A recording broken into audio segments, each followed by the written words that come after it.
Without mentioning names, have you ever worked in a toxic environment, and what advice do you have for someone who is new to the corporate world? Keep your life very private. Only tell people what you want them to know. Remain professional, speak honest words, and stay very observant.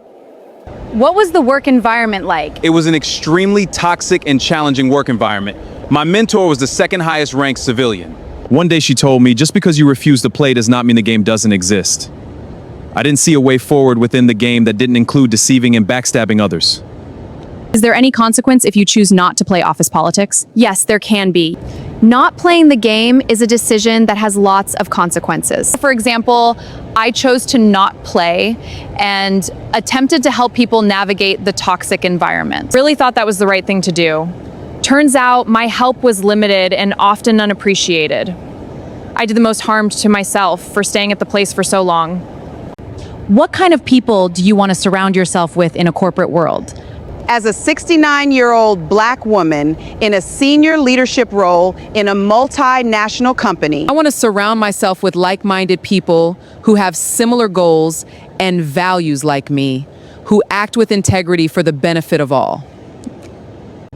What is the downside to office politics? People who are skilled in organizational politics earn higher performance ratings and receive more promotions than equally competent colleagues who aren't politically savvy.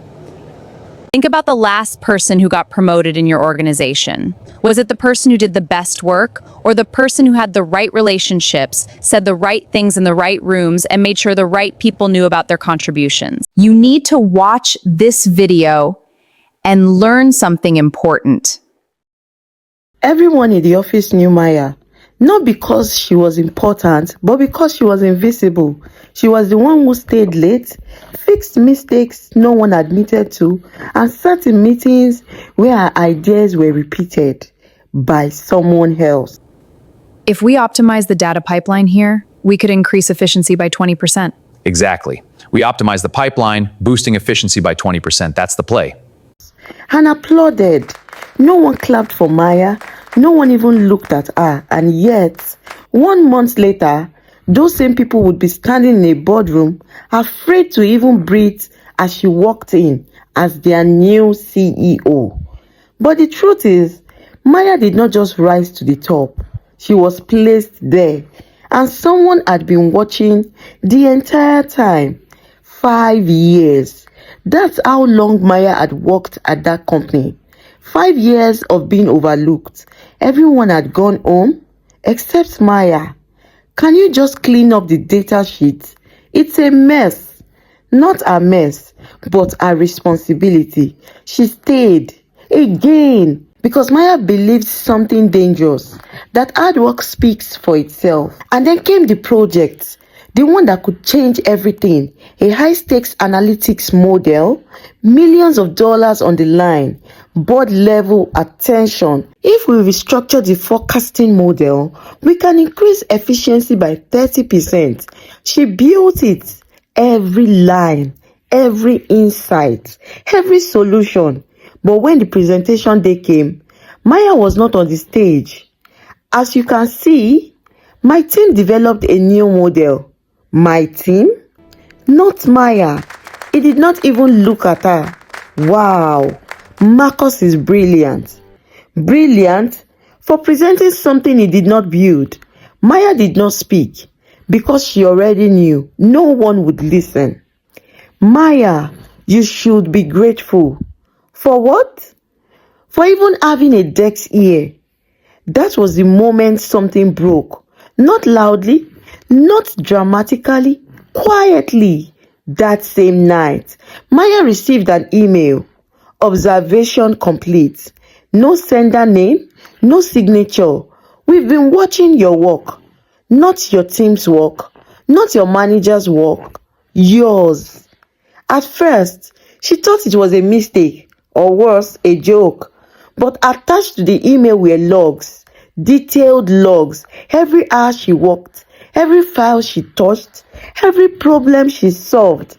Someone had been tracking the truth. Who? Why? And why now?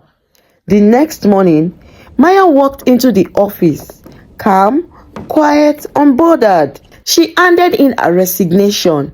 She couldn't handle the pressure. Some people just aren't built for this level. They thought she lost. They had no idea. She had just been chosen. 1 month later, the entire office was called into an emergency meeting. A new CEO had been appointed. No announcement, no warning, just one instruction: be present. This new CEO is already late. Not a great first impression. This new CEO is already late. Not a great first impression. They were still laughing when the doors opened, and everything changed. Maya walked in. Not invisible, not overlooked, unavoidable. Maya, what are you doing here? Sit down, Marcus. For the first time, he listened.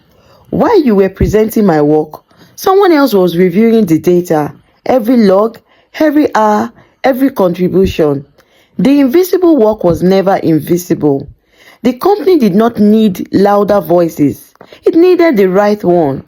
Truth has a way of surfacing, especially when someone is watching. There's been a misunderstanding. No, there's been a pattern. You told me I was lucky to have a desk. Now I'm giving you the opportunity to find luck somewhere else. She did not just change the leadership. She changed the rules. The invisible were invisible no more. Because character is what you do when you think no one is watching. Have you ever been the invisible one?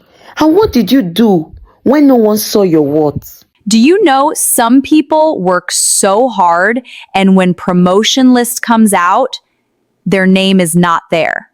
Watch my video on I worked hard, they promoted someone else. If you've been working hard but feel overlooked, this is for you. Don't forget to like, subscribe, and comment where you are watching from.